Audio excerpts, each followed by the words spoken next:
अगर साथ हमारा हम लोग बदल सकते हैं हालात का दायरा। जो लोग दलाली करते हैं, जो लोग चोरी चमारी करते हैं, वो लोग को एमआईएम से बड़ी परेशानी है। इसलिए मैं सभी वोटरों से यही कहना चाहूंगा, अगर अपनी वोट की अगर ताकत दिखाना है तो इन गद्दारों को भी भगाना है और एमआईएम को ही वोट करना है, ताकि इन गद्दारों को पता चल जाएगा कि एमआईएम के वोटर जहां थे वही है और वही रहेगा। मुसलमानों का वोट चाहिए, मुसलमानों को हिस्सादारी नहीं देना चाहते हैं। लालू प्रसाद यादव ने लूटा था, चारा घोटाले में कितना बड़ा घोटाला किया था।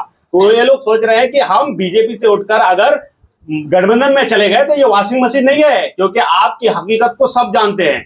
243 सीट पर एमआईएम अगर लड़ेंगे तो मेरे लिए बेहतर। तेजस्वी यादव जो है बहुत ज्यादा शातिर है, इसको मुख्यमंत्री बनने से ज्यादा टेंशन है मुसलमानों का वोट बैंक। ये रियली ये बात है। तख्त बदल दो, ताज बदल दो, तख्त बदल दो, ताज बदल दो, इन बेईमानों की राज बदल दो। अवैसी साहब किशनगंज दौरे में है और बहुत सारे लोग कह रहे हैं कि बीजेपी का बी टीम यानी बीजेपी का रिचार्ज किशनगंज पहुंच चुका है। इस पर क्या कहना चाहेंगे आप लोग? भाई, जो लोग कह रहे हैं, सबसे पहले उन लोगों पर बात पर ध्यान देने की जरूरत है, क्योंकि कल तक वो लोग खुद बीजेपी को मजबूत कर रहे थे। 15 साल बीजेपी के गोद में बैठे रहा। आज अगर बीजेपी के गोद से निकल करके बाहर आए हैं, आज अगर वो कह रहे हैं अवैसी साहब पर इल्जाम लगा रहे हैं, तो ये सरासर गलत है। सबसे पहले वो अपने आप पे झांक के देखे कि 15 साल हमने कहाँ थे और घर घर बीजेपी आरएसएस को मजबूत करने का काम किसने किया। पहले उन लोगों पर ध्यान देने की जरूरत है।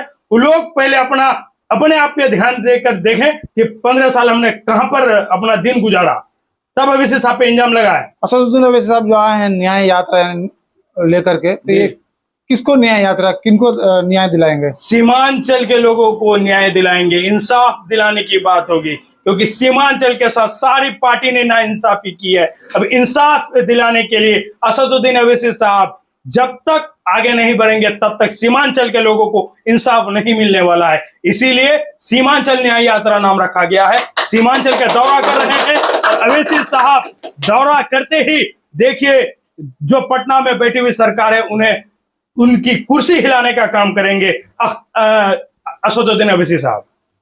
अच्छा, बार बार अख्तरुल इमान साहब गठबंधन का प्रयास किया, उसके बावजूद भी आरजेडी के लोग एमआईएम को गठबंधन में शामिल नहीं किया। तो ऐसे में एमआईएम को क्या करनी चाहिए?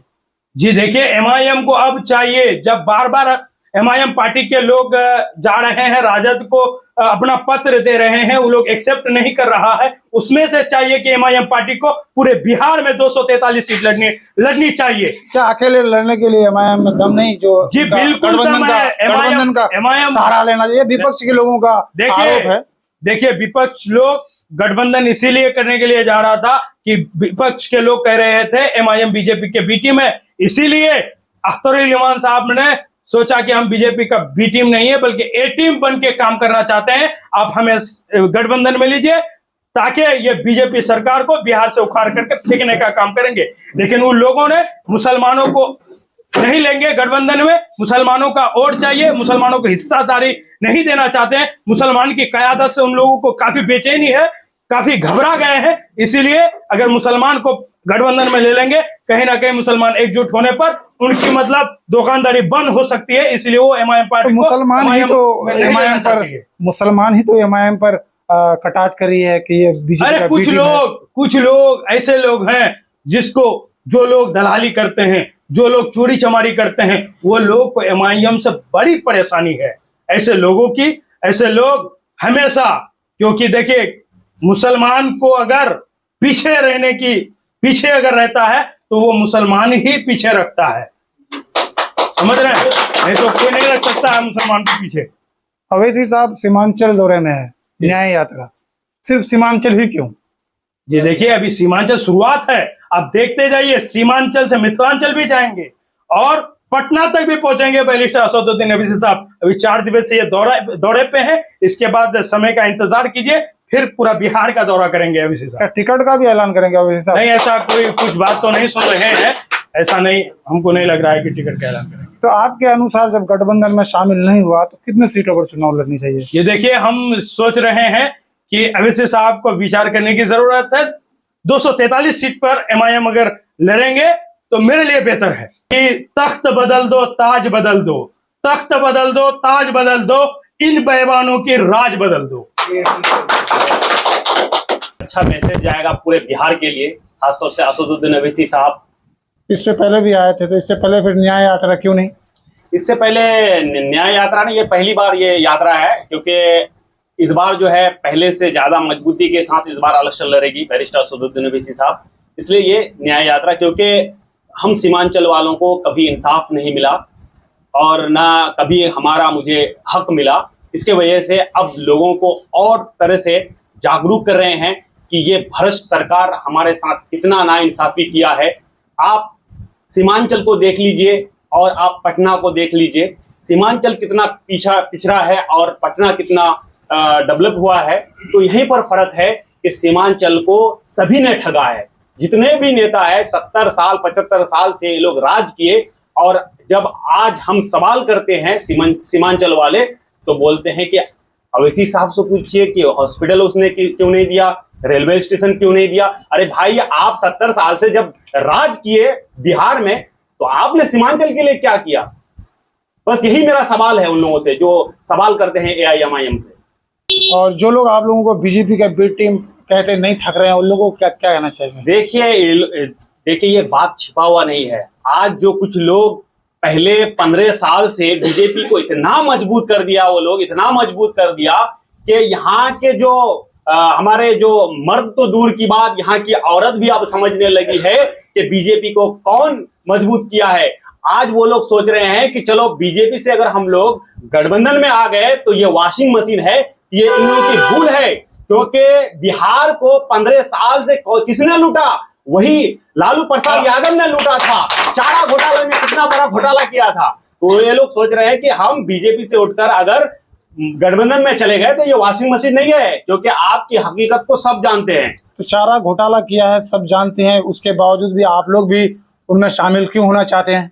नहीं, हम लोगों के ऊपर इल्जाम लगाता है, अलग से इल्जाम लगता है ना कि ये AIMIM जो है बीजेपी का बी टीम है, छोटा रिचार्ज है। चलो भाई, जब आप ही लोग इल्जाम लगा रहे हो तो आप लोग भी हम लोग को साथ में रखो। तो ये बदनामी दूर करने के लिए, ऐसा नहीं कि हम लोग उन लोगों के पास झोली फैलाकर समर्थन मांग रहे हैं। ढोल बजा के इसलिए मांगा कि ये लोग बहरे हैं। ये लोग देखिए, ये तेजस्वी यादव जो है बहुत ज्यादा शातिर है, इसको मुख्यमंत्री बनने से ज्यादा टेंशन है मुसलमानों का वोट बैंक। ये रियली ये बात है, ये लोगों के समझ में आ रहा है, बिल्कुल समझ में आ रहा है। अगर मुसलमान अगर बिहार में गठबंधन को वोट नहीं करेगी तो इनका राजनीति बिल्कुल खत्म हो जाएगा। इसलिए ये सरकार बनाने के नाम पर नहीं, सिर्फ लोगों को डरा रहे हैं कि ये बीजेपी आ जाएगी। क्या इससे पहले डराकर लोगों से वोट नहीं लिया? बिल्कुल लिया, हर बार वोट लिया है। ये तेजस्वी यादव, ये लालू प्रसाद की पार्टी मुसलमानों के वोट से ही इसका पार्टी टिका हुआ है। तो कितने सीटों पर AIMIM को अब चुनाव लड़ना चाहिए, क्योंकि अब तो गठबंधन हुआ नहीं, या तीसरा मोर्चा बनाने की कोई तैयारी चल रही है? देखिए, मेरे हिसाब से जो खबर मालूम है, काफी MIM के काफी करीबी रहने वालों से मैं पता किया हूँ, कम से कम 100 सीट पर इस बार इलेक्शन लड़ेगी। और आने वाले जो अब इसके बाद, ये तो अब इलेक्शन आ गया, और मैं जो मुख्य आदमी है AIMIM के बिहार प्रदेश अध्यक्ष जनाब अख्तरुल इमान साहब, मैं उनसे भी रिक्वेस्ट करता हूं कि आने वाले विधानसभा में पूरे बिहार में इलेक्शन लड़नी चाहिए मजबूती के साथ। आखिर में लोगों को क्या पैगाम देना चाहिए, सीमांचल वासियों को? मैं लोगों को यही पैगाम देना चाहूंगा कि आज गठबंधन जो नया जो ये लॉलीपॉप जो दे रहा है कि भाई हम 2500 रुपए देंगे, ये माँ बहन मान योजना, ये सरासर गलत है। क्योंकि इसका एक टाइम होता है फॉर्म भरने का, आप टाइम देता, उस टाइम में अगर आप फॉर्म भर हर एक चीज में ऑनलाइन होता है, ये ऑफलाइन क्यों?